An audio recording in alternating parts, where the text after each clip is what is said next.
பிதா, குமாரன், பரிசுத்த ஆவியின் நாமத்திற்கு மகிமை உண்டாவதாக. சகல ஜனங்களே, பரலோக ராஜ்யத்தின் உண்மைத்தன்மை இரகசியமானது.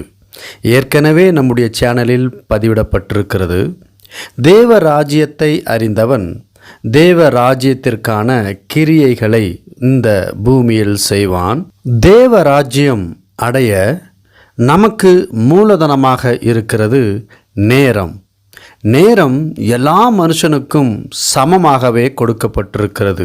மத்தேயு 6:33, முதலாவது தேவனுடைய ராஜ்யத்தையும் அவருடைய நீதியையும் தேடுங்கள், அப்பொழுது இவைகளெல்லாம் உங்களுக்கு கூட கொடுக்கப்படும் என்று சொல்லப்படுகிறது.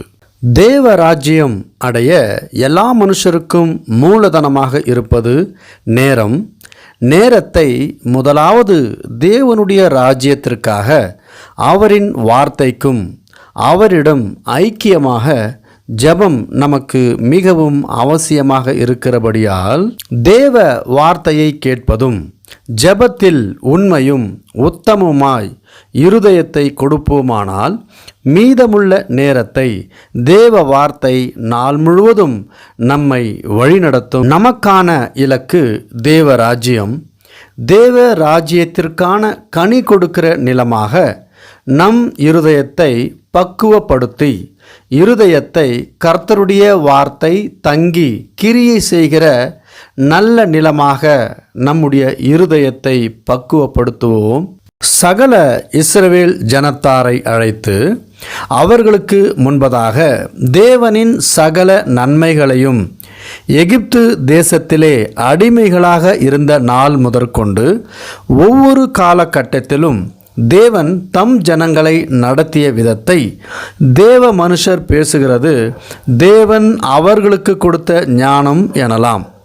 எப்படியெனில், யோசுவாவும் அவனது கடைசி காலத்தில், அதாவது வயது முதிர்ந்த காலத்தில் இஸ்ரவேல் ஜனத்தாரிடம் போதித்ததும் நமக்கு நினைவில் வரும் என்று நான் நினைக்கின்றேன். யோசுவா 24:2 39வது வசனம் வரை இஸ்ரவேலர் ஜனத்தார் அனைவருக்கும் முன்பாக யோசுவா பேசினான். அதில் குறிப்பாக 15-16வது வசனத்தில், கர்த்தரை சேவிக்கிறது உங்கள் பார்வைக்கு ஆகாததாய் கண்டால் பின்னை யாரை சேவிப்பீர்கள் என்று இன்று தெரிந்து கொள்ளுங்கள். நதிக்கு அப்புறத்தில் உங்கள் பிதாக்கள் சேவித்த தேவர்களை சேவிப்பீர்களோ?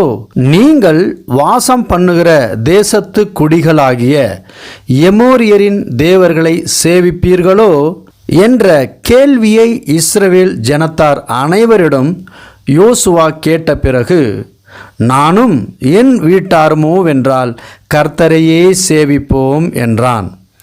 அதற்கு அவர்கள், அப்பொழுது ஜனங்கள் பிரதியுத்தரமாக, வேறே தேவர்களை சேவிக்கும்படி கர்த்தரை விட்டு விலகுகிற காரியம் எங்களுக்கு தூரமாக இருப்பதாக என்றார்கள்.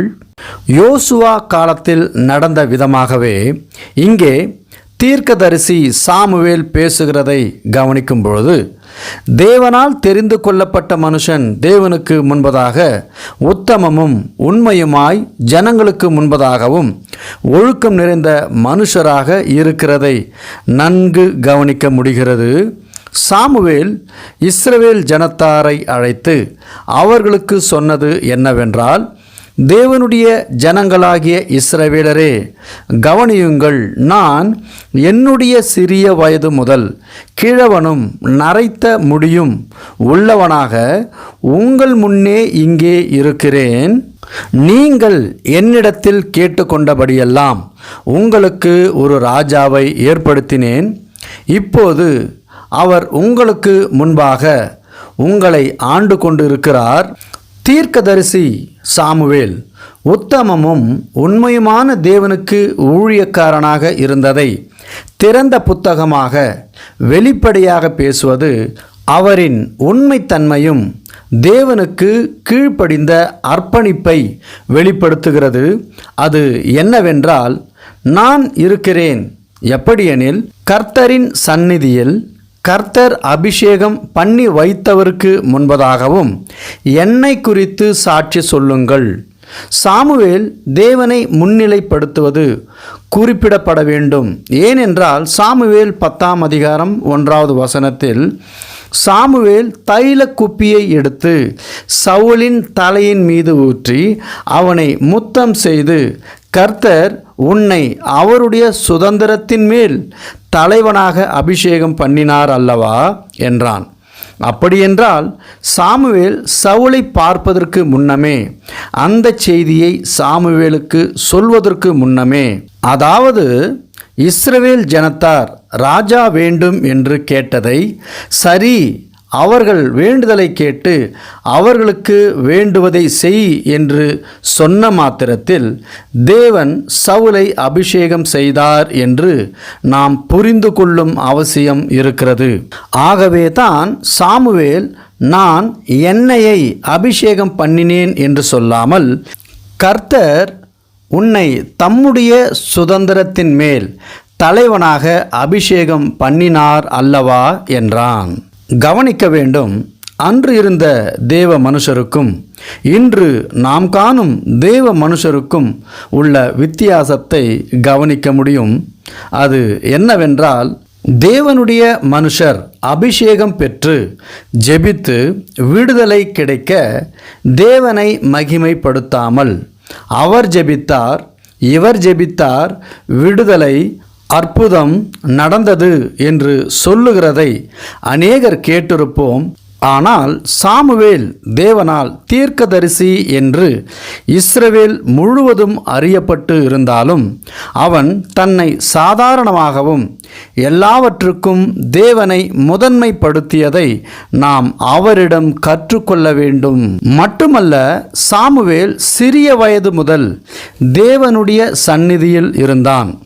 ஒரு நாளும் ஒரு பொழுதும் எல்லளவும் கபடம் இருந்ததில்லை என்று அனைவருக்கும் முன் திட்டவட்டமாக அறிக்கை தேவ சபையாருக்கு முன்பதாக சொல்லுகிறான். சாமுவேல் சபையாருக்கு முன்பதாக, நான் யாருடைய எருதை எடுத்துக்கொண்டேன், யாருடைய கழுதையை எடுத்துக்கொண்டேன், யாருக்கு தொந்தரவு கொடுத்தேன், யாருடைய பணத்தை வாங்கி கொண்டு ஒரு பட்சமாக பேசி நியாயத்தை புரட்டி போட்டேன் சொல்லுங்கள் என்று எல்லாரிடத்திலும் கேள்வி கேட்கிறார். அப்படி நடந்தது என்று உங்களால் சொல்லக்கூடுமானால் நீங்கள் சொல்லும் என் மீதான பழிக்கு அதை செய்து நீதிக்கு சரி கட்டுவேன் என்றான். இது போன்ற குணநலன்கள் தான் தேவனை பிரியப்படுத்துகிறதும் சாட்சி கொடுக்கிற கிரியைகளாக இருக்கிறது. அதற்கு திரளான இஸ்ரவேல் ஜனத்தார் நற்சாட்சி கொடுக்கிறார்கள். அதற்கு இஸ்ரவேல் ஜனத்தார் சாமுவேலை நோக்கி, நீர் எங்களுக்கு அநியாயம் செய்யவும் இல்லை, எங்களுக்கு இடுக்கண் செய்யவும் இல்லை, ஒருவர் கையிலும் ஒன்றும் வாங்கவும் இல்லை என்றார்கள். பிறகு சாமுவேல், நீங்கள் என் கையில் ஒன்றும் கண்டுபிடிக்கவில்லை என்பதற்கு கர்த்தர் உங்களுக்கு எதிராக சாட்சியாய் இருக்கிறார். அவர் அபிஷேகம் பண்ணினவரும் இன்று அதற்கு சாட்சி என்றான். இங்கு அபிஷேகம் பண்ணினவரும் என்றால் சவுலும் அங்கே இருக்கிறதை நாம் கவனிக்க வேண்டும்.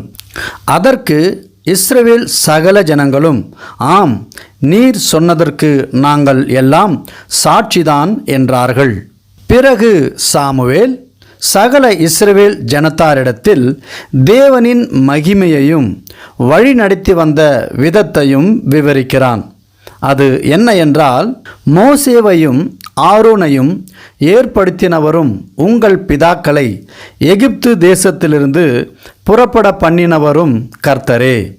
இப்போதும் கர்த்தர் உங்களுக்கும் உங்கள் பிதாக்களுக்கும் செய்து வந்த எல்லா நீதியான கிரியைகளை குறித்தும் நான் கர்த்தருடைய சந்நிதியில் உங்களோடு நியாயம் பேசும்படிக்கு நீங்கள் நில்லுங்கள். யாக்கோபு எகிப்திலே போயிருக்கும்போது உங்கள் பிதாக்கள் கர்த்தரை நோக்கி முறையிட்டார்கள். அப்பொழுது கர்த்தர் மோசேவையும் ஆரோனையும் அனுப்பினார். அவர்கள் உங்கள் பிதாக்களை எகிப்திலிருந்து அழைத்து வந்து அவர்களை இந்த கானானிலே குடியிருக்க பண்ணினார்கள். அவர்கள் தங்கள் தேவனாகிய கர்த்தரை மறந்து போகிறபோது அவர் அவர்களை ஆத்சோரின் சேனாதிபதியாகிய சிசேராவின் கையிலும் பெலிஸ்தரின் கையிலும் மோவாபிய ராஜாவின் கையிலும் விற்று போட்டார். இவர்கள் அவர்களுக்கு விரோதமாக யுத்தம் பண்ணினார்கள். இந்த சம்பவங்கள் யோசுவா புத்தகத்தில் பார்த்தோம். அதன் சம்பவ செய்திகளை டிஸ்கிரிப்ஷனிலே கொடுக்கப்பட்டிருக்கிறது. சிசேரா வீழ்ந்தது எப்படி, வீழ்த்தியது எப்படி மற்றும் மோவாபிய ராஜாவின் கைக்கு இஸ்ரவேலர்கள் எப்படி அடிமைகளானார்கள், அதனுடைய பதிவையும் டிஸ்கிரிப்ஷனிலே கொடுக்கப்பட்டிருக்கிறது. சாமுவேல் இஸ்ரவேல் ஜனத்தாரிடம் அவர்களுடைய முன்னோர்கள் நடந்து கொண்ட விதத்தையும் மீண்டும் தேவனிடம் வந்த விதத்தையும் விவரித்து கொண்டு இருக்கிறார். அது என்னவென்றால், அவர்கள் கர்த்தரை நோக்கி முறையிட்டு, நாங்கள் கர்த்தரை விட்டு பாகால்களையும் அஸ்தரோத்தையும் சேவித்ததினாலே பாவம் செய்தோம். இப்பொழுது எங்கள் சத்துருக்களின் கைக்கு எங்களை நீங்களாக்கி ரட்சியும், இனி உம்மை சேவிப்போம் என்றார்கள். அப்பொழுது கர்த்தர் எருபாகாலையும் பேதானையும் எப்தாவையும் சாமுவேலையும் அனுப்பி, நீங்கள் பயமில்லாமல் குடியிருக்கும்படி சுற்றிலும் இருந்த உங்கள் சத்துருக்களின் கைக்கும் உங்களை நீங்களாக்கி ரட்சித்தார். அம்மோன் புத்திரரின் ராஜாவாகிய நாகாஸ் உங்களுக்கு விரோதமாய் வருகிறதை நீங்கள் கண்டபோது, உங்கள் தேவனாகிய கர்த்தரே உங்களுக்கு ராஜாவாய் இருந்தும் நீங்கள் என்னை நோக்கி, அப்படியல்ல, ஒரு ராஜா எங்கள் மேல் ஆள வேண்டும் என்றீர்கள். இப்போதும் நீங்கள் வேண்டும் என்று விரும்பி தெரிந்து கொண்ட ராஜா இதோ இருக்கிறார். இதோ கர்த்தர் உங்களுக்கு ஒரு ராஜாவை ஏற்படுத்தினார். நீங்கள் கர்த்தருடைய வாக்குக்கு விரோதமாய் கலகம் பண்ணாமல் கர்த்தருக்கு பயந்து அவரை சேவித்து அவருடைய சத்தத்திற்கு கீழ்ப்படிந்தால் நீங்களும் உங்களை ஆளுகிற ராஜாவும் உங்கள் தேவனாகிய கர்த்தரை பின்பற்றுகிறவர்களாக இருப்பீர்கள். நீங்கள் கர்த்தருடைய சத்தத்திற்கு கீழ்ப்படியாமல் கர்த்தருடைய வாக்குக்கு விரோதமாக கலகம் பண்ணினீர்களானால் கர்த்தருடைய கை உங்கள் பிதாக்களுக்கு விரோதமாய் இருந்தது போலவே உங்களுக்கும் விரோதமாக இருக்கும். இப்பொழுது கர்த்தர் உங்கள் கண்களுக்கு முன்பாக செய்யும் பெரிய காரியத்தை நின்று பாருங்கள் என்றான். சாமுவேல் ஜனங்களை நோக்கி, இன்று கோதுமை அறுப்பின் நாள் அல்லவா? நீங்கள் உங்களுக்கு ஒரு ராஜாவை கேட்டதினால் கர்த்தரின் பார்வைக்கு செய்த உங்களுடைய பொல்லாப்பு பெரியதென்று நீங்கள் கண்டு உணரும்படிக்கு நான் கர்த்தரை நோக்கி விண்ணப்பம் பண்ணுவேன். அப்பொழுது இடி முழக்கங்களையும் மழையையும் கட்டளையிடுவார் என்று சொல்லி சாமுவேல் கர்த்தரை நோக்கி விண்ணப்பம் பண்ணினான். அன்றைய தினமே கர்த்தர் இடி முழக்கங்களையும் மழையையும் கட்டளையிட்டார். அப்பொழுது ஜனங்கள் எல்லாரும் கர்த்தருக்கும் சாமுவேலுக்கும் மிகவும் பயந்து சாமுவேலை பார்த்து, நாங்கள் சாகாதபடிக்கு உம்முடைய தேவனாகிய கர்த்தரிடத்தில் உம்முடைய அடியாருக்காக விண்ணப்பம் செய்யும். நாங்கள் செய்த எல்லா பாவங்களோடும் எங்களுக்கு ஒரு ராஜா வேண்டும் என்று கேட்ட இந்த பாவத்தையும் கூட்டிக் கொண்டோம் என்று ஜனங்கள் எல்லாரும் சொன்னார்கள். அப்பொழுது சாமுவேல் ஜனங்களை பார்த்து, பயப்படாதேயுங்கள், நீங்கள் இந்த பொல்லாப்பை எல்லாம் செய்தீர்கள். ஆகிலும் கர்த்தரை விட்டு பின்வாங்காமல் கர்த்தரை உங்கள் முழு இருதயத்தோடும் சேவியுங்கள், விலகி போகாதிருங்கள். மற்றபடி பிரயோஜனமற்றதும் ரட்சிக்க மாட்டாததுமாய் இருக்கிற வீணானவைகளை பின்பற்றுவீர்கள். அவைகள் வீணானவைகளே. கர்த்தர் உங்களை அவருடைய ஜனங்களாக்கிக் கொள்ள பிரியமாக இருக்கிறபடியால் கர்த்தர் தம்முடைய மகத்துவமான நாமத்தின் நிமித்தம் தமது ஜனங்களை கைவிட மாட்டார். நானும் உங்களுக்காக விண்ணப்பம் செய்யாமல் இருப்பேனானால் கர்த்தருக்கு விரோதமாக பாவம் செய்கிறவனாக இருப்பேன். அது எனக்கு தூரமாக இருப்பதாக. நன்மையும் செம்மையான வழியை நான் உங்களுக்கு போதிப்பேன். நீங்கள் எப்படியும் கர்த்தருக்கு பயந்து உங்கள் முழு இருதயத்தோடும் உண்மையாய் அவரை சேவிக்க கடவீர்கள். அவர் உங்களிடத்தில் எவ்வளவு மகிமையான காரியங்களை செய்தார் என்பதை சிந்தித்து பாருங்கள். நீங்கள் இன்னமும் பொல்லாப்பை செய்யவே செய்வீர்களானால் நீங்களும் உங்கள் ராஜாவும் நாசமடைவீர்கள் என்றான். சட்டம் அமலில் இல்லாத இடம் குற்றமும், தீர்க்கமான முடிவு இல்லாத இடத்தில் குழப்பமும், இலக்கு இல்லாத இடம் சோம்பலும் இருக்குமோ, அதுபோல தேவ ராஜ்யத்திற்கான பயணம் நமக்கு வேண்டுமானால் இடுக்கமான வாசல் வழியாய் இயேசுவின் வழி நடத்தலோடு செல்வோமானால் தேவ ராஜ்யம் அவரை அண்டிக் கொண்டு நடப்பவருக்கே. இல்லாத பட்சத்தில் சாமுவேல் சொன்னது போல நாசம் அடைவீர்கள் என்றான். நரகம் நிச்சயம் என்பதை வெளிப்படையாக சொல்லுகிறது. வலிப்பது போல் இருந்தாலும் தேவனுக்கு கீழ்ப்படுவதுதான் அவரின் பிள்ளைகளுக்கான அடையாளம். சந்திப்போம் அடுத்த பதிவில். அதுவரை உங்களிடமிருந்து விடைபெறுகிறேன். பரலோக ராஜ்யம் நம்மில் வருவதாக. ஆமேன்.